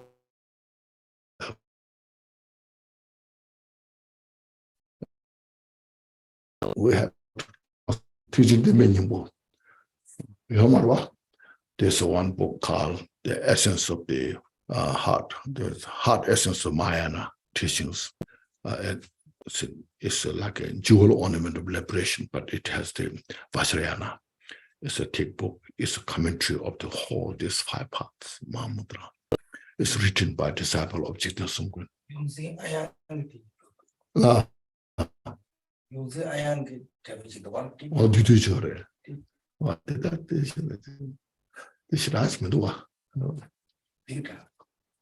So, yeah, it's a thick book. It went through a lot of obstacles. Started translation, way back.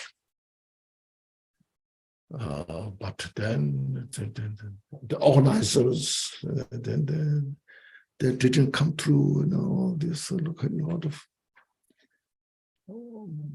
partially translated by different translators, but have to put together by one individual, Hopefully that will come out. And it's one of the very extensive teachings on this fivefold path of Mahamudra. It's written by a disciple of Jigten Sungwe. Any questions here?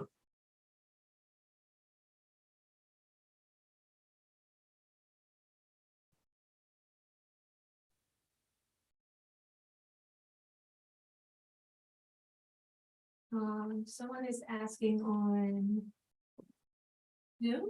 Yeah. Please define Mahamudra in the context of the dedication. Oh, yes. Mahamudra. As mentioned, Mahamudra is your awareness of the mind.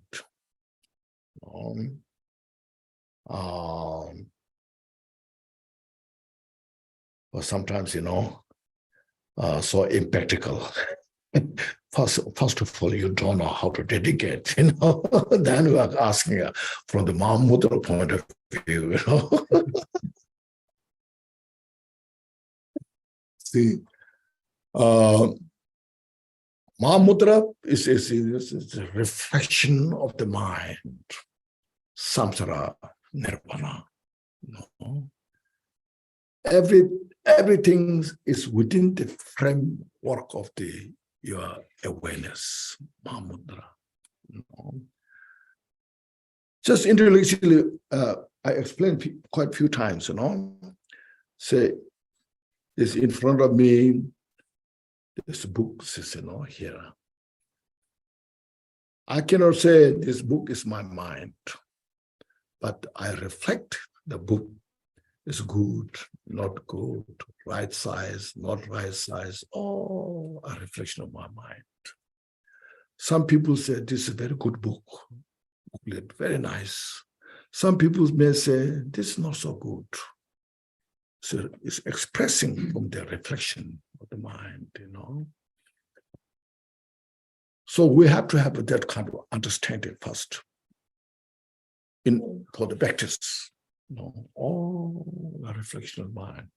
You visualize all the enlightened deities in front of you as is did, That is reflection of your mind. Your mind reflect to this all the root and lineage lamas, hidam deities, Buddhas, Bodhisattvas, all the Dhamma protectors. You establish that. It's your mind. You establish that, Then all the virtues of the three times, sentient beings and nirvana, is also reflection of your mind. It's interdependent. Then you dedicate to all this free from samsara. So if you have such kind of mental ability, this all are just manifestation of mind, then all just becomes the Dhammakaya. Dhammakaya. All our mental afflictions manifest from emptiness and then dissolves into emptiness. But we don't realize that. Then we have the dualistic thought. If you realize this all as your mental afflictions, yes, there's nothing to give up, nothing to purify, because itself is as it is unfavorable.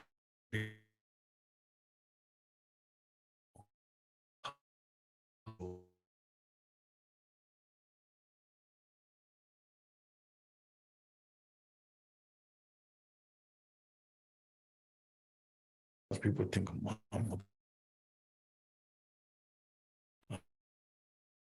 way, as you see, the form is emptiness, and emptiness is the form. And form is then also emptiness. See, so that there's no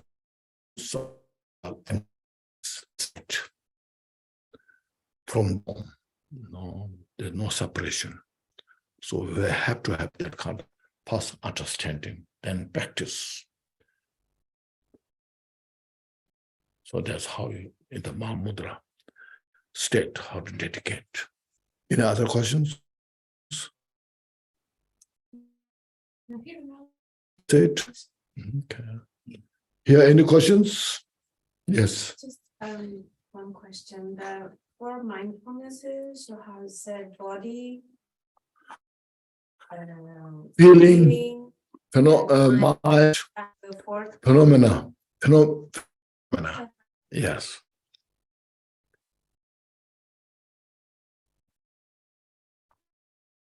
This all there are 37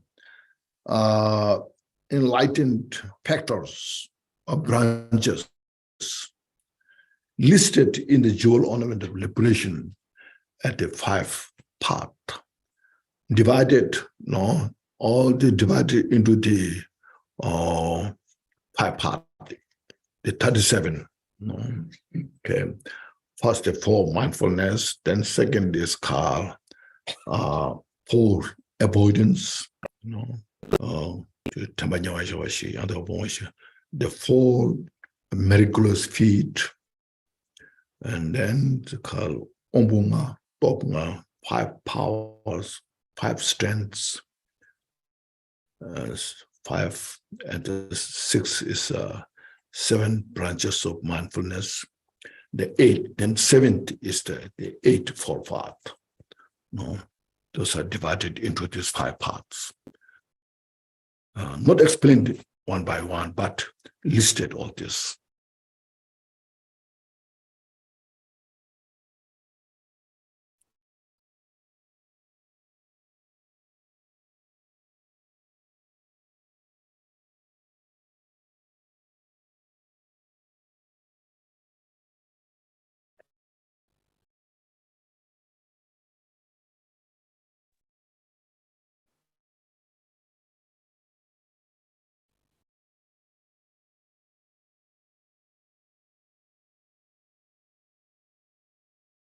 Okay.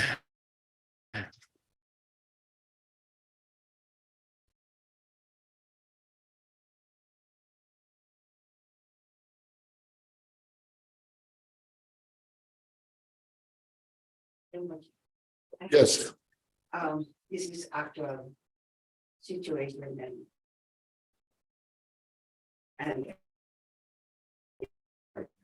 and I'm into caregiving, and then in caregiving, I'm taking care of people who have challenges. Yes. So just happened this week, and This week. Okay. and So you cannot challenge that person. that's right. Okay. Because I'm trying my best to practice and reflect all these teachings of Buddha. Yes. But down to earth, I'm just in reality, I'm trying to put the practice in my daily life. Okay. And one day, my patient just shouted at me out of nowhere and Shouted. me. Oh, And shouted at you. yes, and in front of everybody in Uh-huh. the restaurant. She Uh-huh. wanted me to do some kind of going to the crowds and get what she wanted to we're in the restaurant Uh-huh. and get something in there. And my reason of not going there right away because there's crowds. Uh-huh. And I said we should observe social distancing. So when the crowd is gone in the counter, then I'll go and pick it up the receipt. And she keep on pushing me, get it now, get it. So I said, let's wait.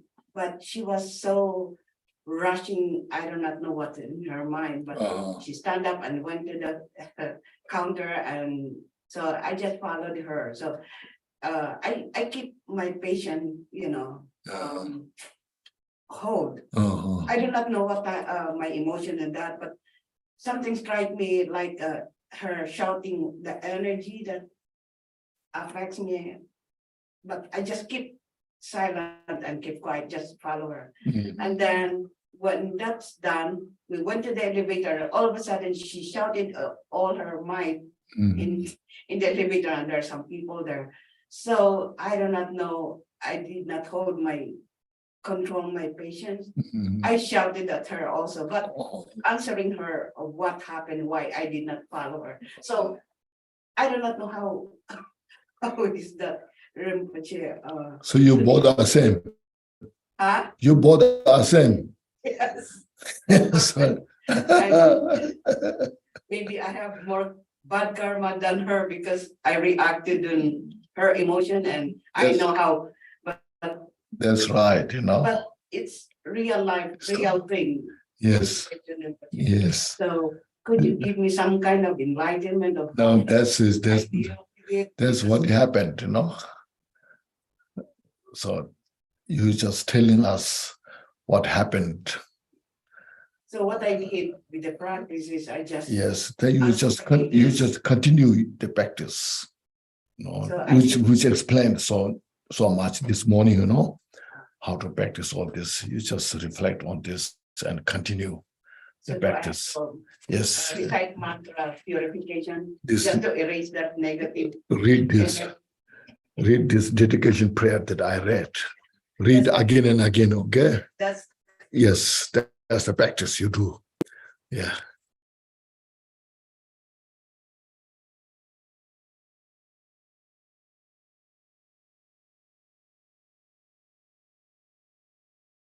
Okay, now we are very good. Thank you so much. And the short explanations were try to be helpful in our daily life, not just so much philosophically explanation, but daily how to utilize them and practice, And so philosophically, as mentioned, there's so many books you can read, and there's a lot of Mahamudra practices are translated. And then, this Guru Yogas all there. And also in the especially Guru Yoga, there in the Mundo, the four, they call the diamond rosary in there also explained so much about when you receive the empowerment. There are 5 stages of receiving empowerment, so Guru Yoga practice. And there's explained. And then Bodhicitta also explanation about Bodhicitta, the jewel ornament of liberation is the book is complete about the Bodhicitta, explained from different angle. So you just reflect on those. The jewel ornament of liberation is, some people say it's very dry because all just listed, this, not so much, but it's so helpful. Look at all the list, from practical point of view, how to practice all this listed. Or some say that list of the teachers, or sometimes the conditions which wakes you up to cultivate bodhicitta, from different teachers. Or sometimes from the refuge point of view, the Sharavaka, the Partik Buddha, the Bodhisattva's way of taking refuge, so there's so much, it's like say, practice of loving kindness relating to this life matter. Of course, there's some people don't like their mother, but in average in the world, we have this strong connection with the mother, So say how mother is kind to you, say, giving this party. She went through such great hardship. You know, look at some poor people in the country, you know. She's just, you know, begging to feed her child, you know. Go through such a great hardship, like farmers, business people, you know, say that, you know, when the child is sick, how much she go through, you know, asking all the spiritual masters, can you say some prayers to my child? You know, so see, giving party, going through hardship, and then providing all the necessary things, you know, then giving the wall means sending to school. Teacher, now I'm asking the teacher, please give some special instruction to my child so that he or she can be a better person, you know. I want child, my best person in the world. So like that kind of thing. So 4 different conditions. I practice loving kindness, compassion. So look at this. All very important points are just listed there. So like that, these are some, I'm not advertising. Okay. I'm just suggesting, you know, how you can reflect on this and then you meditate on this.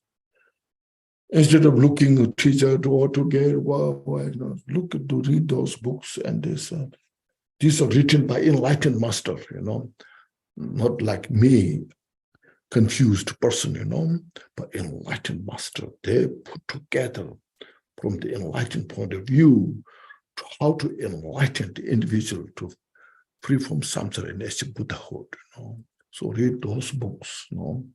It's very, very kind of, you know, it's an important point. So anyhow, thank you so much. During this my visit here, and I wish everybody have, you know, very successful teachings, practice, meditation, and cultivate bodhicitta. We need in the modern time, bodhicitta is, I think, most important. You know, it's always most important. Still, we need more so that we can help to many people, not just from this like Dharma Center, but generally in the public. You know, we need some good teacher, good leader, you know, so they can help so many people in the world. Well, Buddha's activities can go like a wind everywhere. You know? Okay, thank you so much. And please say some dedication prayer that glorious